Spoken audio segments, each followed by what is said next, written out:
Assalamualaikum warahmatullahi wabarakatuh.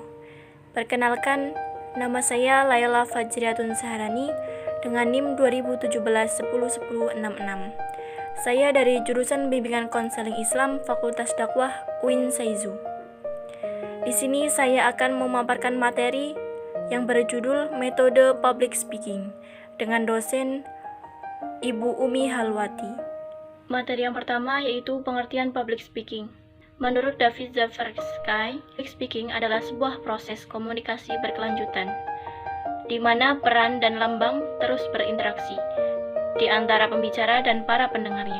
Materi yang kedua yaitu metode-metode public speaking, di antaranya yaitu 1. Metode ad libitum atau impromptu, yang kedua yaitu metode memoriter atau hafalan, yang ketiga metode manuskrip atau naskah, yang terakhir atau yang keempat yaitu metode extemporer.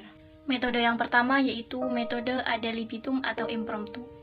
Metode ini sering disebut metode spontanitas, yakni tidak dilakukan persiapan atau pembuatan naskah tertulis terlebih dahulu. Biasanya dilakukan hanya oleh orang yang akan tampil mendadak. Dalam dunia siaran, ad libitum artinya berbicara tanpa naskah. Kelebihan dari metode ini yaitu A. Dapat mengungkapkan perasaan sebenarnya. Pendapat dan gagasan datang secara spontan. Yang C. Memungkinkan pembicara terus berpikir. Adapun kelemahan dari metode ini yaitu A. Dapat menimbulkan kesimpulan yang mentah karena terbatasnya pengetahuan pembicara. Yang B. Penyampaian tidak lancar, terutama bagi orang yang belum berpengalaman. Yang C. Gagasan yang disampaikan kurang sistematis. Yang D. Mudah terkena demam panggung. Metode yang kedua yaitu metode memoriter atau hafalan. Metode ini mengandalkan kemampuan mengingat. Pembicara harus menguasai susunan bahasa, dan gagasan yang terdapat dalam naskah. Metode ini cukup untuk mereka yang memiliki daya ingat tinggi, topik pidatonya menarik dan sederhana, serta waktu penyampaiannya tidak terlalu lama. Adapun kelebihan dari metode ini yaitu A. Lancar disampaikan apabila benar-benar hafal. B. Mata pembicara dapat memandang pendengar. Yang C. Sedikit kesalahan jika naskah hafal.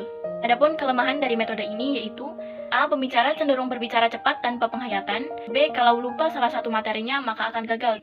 Yang C. Tidak dapat menyesuaikan dengan situasi dan reaksi pendengar. Yang ketiga yaitu metode manuskrip atau naskah. Metode ini yakni penyampaian pidato dengan cara membaca naskah yang sudah disiapkan. Metode ini biasanya dilakukan oleh para pejabat negara atau mereka yang memberikan sambutan di acara resmi atau formal. Metode ini dilakukan agar tidak terjadi kesalahan, karena setiap kata yang diucapkan dalam acara resmi atau formal akan dijadikan figur oleh masyarakat luas dan dikutip oleh media massa. Adapun kelebihan dari metode ini yaitu A. Kata-kata dapat dipilih sebaik-baiknya. B. Pernyataan dihemat. C. Lebih fasih dalam berbicara. D. Hal-hal yang menyimpang dapat dihindari. E. Naskah dapat diterbitkan atau diperbanyak.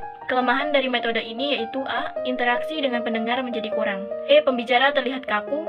Yang C. Tanggapan pendengar tidak dapat mempengaruhi pesan. D. Persiapannya lebih lama. Yang keempat atau yang terakhir yaitu metode extemporer. Metode ini disebut juga dengan metode penjabaran kerangka, yakni teknik berpidato dengan menjabarkan materi pidato yang terpola secara lengkap. Metode ini hanya bisa dipakai oleh orang yang sudah berpengalaman, membutuhkan kecakapan dalam berbicara. Apabila tidak cakap, maka akan menjadi tidak teratur lagi.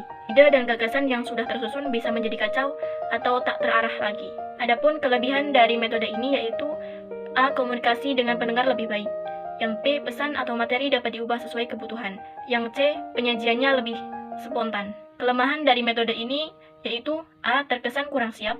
Yang B atau yang terakhir yaitu kefasihan kurang. Itulah penjabaran materi yang saya dapat sampaikan. Kurang lebihnya mohon maaf. Wabillahi taufik wal hidayah. Wassalamualaikum warahmatullahi wabarakatuh.